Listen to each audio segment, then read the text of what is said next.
د یاسر الحزیمی د قوي شخصیت کتاب الشخصیة القویه کتاب مې لوسته، کتاب عربي دی. دې ځای کې یو ټکي باندې ودرېدم، یو جمله باندې چې غواړم تاسو سره شریکه کړم. ډېره جالبه خبره کړې ده. دی وایي چې والله وبالله وتالله، قسم کوي 3 ځلې. د عربي دی، زه درته پښتو یم. وایي ډېر کتابونه مې ولوستل د قوي شخصیت په اړه، څنګه قوي شخصیت لرلی شو. کتابونه مې ولوستل، څېړنې مې ولوستې، ډېرو خلکو سره مې ملاقاتونه وشو او ډېرو خلکو نه مې مشورې واخیستې، برنامو ته مثلا ټریننګونو ته، ډېرو محاضرو ته ګډون مې پکې وکړو. په دې ټولو کې مې تر یو شي د قوي شخصیت دپاره تر دې قوي شی بل پیدا نه کړ، تر یو شي بل قوي شی مې پیدا نه کړ.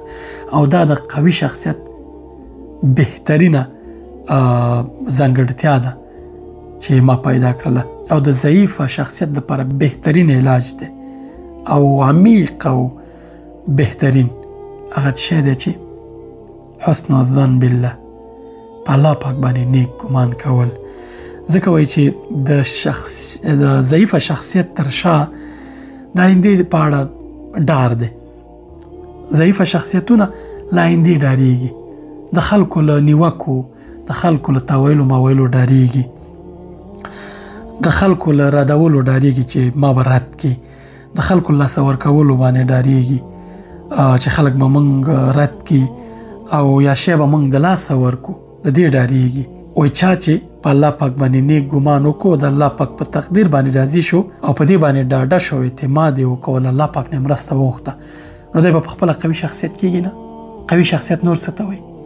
قوي شخصیت چې کله مطمئن زړه نه ډاډه او تشویش نه لري د آیندې په اړه، د خلکو په اړه، د خلکو د ردولو په اړه، د خلکو د نیوکو په اړه، دی ډېر بې پروایي قصه کینی، ډېر صحیح د مثبت انتقادونه راواخلي، خپل چېرته دغه انتقاد چې په ده کېږي، دغه مشکل په ده کېږي، استفاده ترې وکړي، خپل شخصیت لا قوي کړي.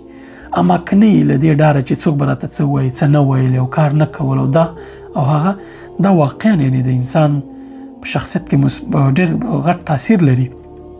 قوي انسانان، قوي شخصیتونه، هغوی د خلکو د خبرو پروا نه کوي، هغوی په کوچني او حشوي جګړو کې ځان نه ښکېلی، نه مصروفه کوي، هغوی خپلو اصلي اهدافو ته ځي، ځان ته حشوي جګړې نه دغه کوي چې په هغې کې مصروفي، خپله انرژي دلته مصرف کړي او اصلي هدفونه ترې پاتې. بلکې قوي شخصیتونه هوډ لري، استقامت لري، مخکې ځي، هغوی د چا پروا نه لري.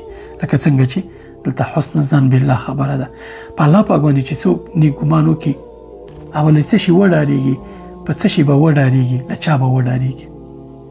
غیر له الله نه. په الله پاک باندې نیک ګمان د هر څه علاج دی.